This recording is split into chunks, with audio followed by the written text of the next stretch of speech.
Ever notice that the same walls that you built up to keep you safe are the exact walls that prevented you from the things that you truly wanted in this life? I have a confession. For years I wore "I got this" like body armor. I thought that keeping these walls up would keep me safe and sane, when in fact what they did was cost me big time. My walls went up in the 5th grade. One day in the cafeteria, my friends decided to move their chairs farther away from me. They shut me out. No notice, just silence. Well, the following year, I went to a new school. New school, new friends, same freeze out. See, I was the girl from a different part of the neighborhood. And for them, that was reason enough. And so in that moment, I decided I'll have a polite smile, but I'll keep everyone at arm's length. See, I became the person with a silent "do not disturb" sign across my heart. It's interesting because that mindset followed me throughout adulthood, specifically in my corporate career. And interestingly enough, on the last day of my life in corporate, I had a meeting with one of my favorite leaders. We were having a discussion over lunch. And I said, man, I'm really disappointed about not reaching my career pinnacle. You know, I'm an introvert. I don't like making connections. That was the excuse I used to keep my walls up. She took my hand, looked me directly in my face and said, Wendy, when you became a leader, you gave up the right to be comfortable. It was like a sucker punch to the stomach. Here I was hoping for consolation, and I got direct, honest truth. I felt a little bitter about that comment, but when I went home, I had a chance to reflect on that idea of the walls that I've kept up to keep me safe and comfortable, and I recognized it had prevented me from creativity, relationships, opportunity, and the most important thing, the income that I truly deserved. Even with that realization, this mindset followed me into the early days of solopreneurship. I worked really hard. I had my head down. No partners, no community, no mentor, no pipeline. I had shut doors of opportunity, which, as you know, means a shut bank account for all my entrepreneur friends. I started to get scared and worried, and so I reached out to a friend who had been doing so well in a similar business. And I said, I am frustrated and I'm scared. And her response was, why don't you come with me to a women's meetup? That's her response. Anyway, out of desperation, I quickly agreed. I walked inside that meeting and I was fascinated. I saw women sharing strategies, not gossip.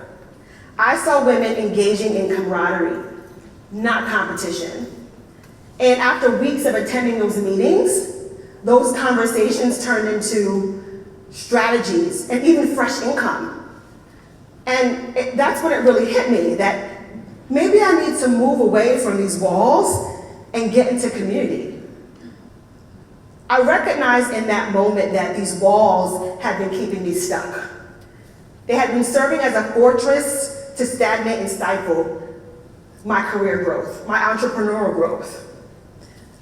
If I had kept those walls up, here's what would have happened. My business would have not grown. If it's just me, I don't have access to fresh perspectives and ideas and connections that help all entrepreneurs grow.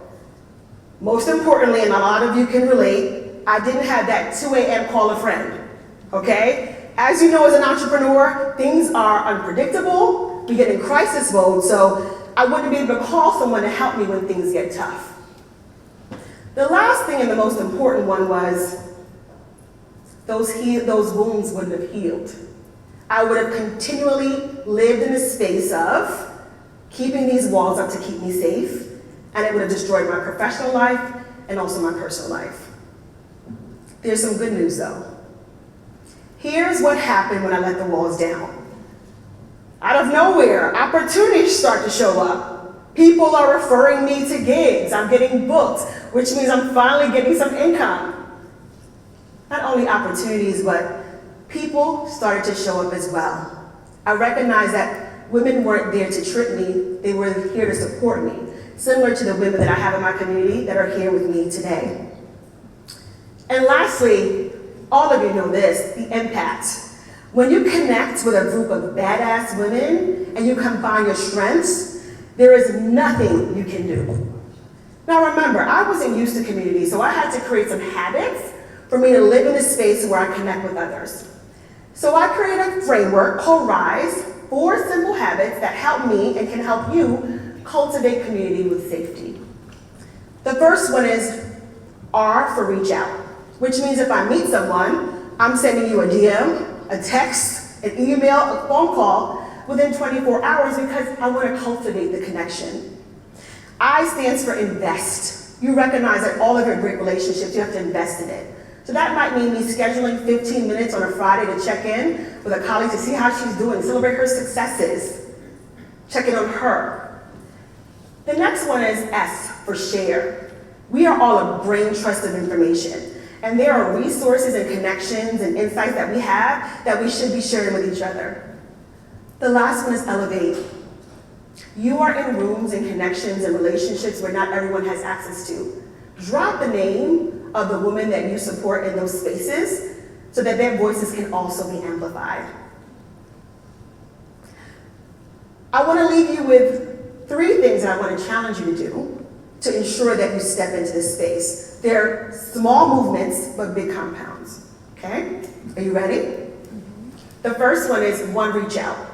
Look across this room. There is an abundance of information and talent and badass in this room. I'm going to ask you to reach out to 1 woman that you met today by next Monday. 1, give. There are things that you have to give. It doesn't have to be money. It could be your time, your support, your advice. I'm going to ask that you give that to a woman with no strings attached.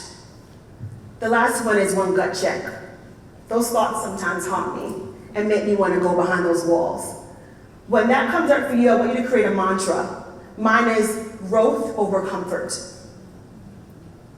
If I had a chance to go back and talk to that sixth grader, first of all, I would pinch her cheeks. But I would say to her and grab her hand, you're right, people will break your heart, but far more will lift you up and walk alongside you. And so I want to say to all of you, let's drop the walls, build the bridges, let's rise, and let's see what's possible together. Thank you.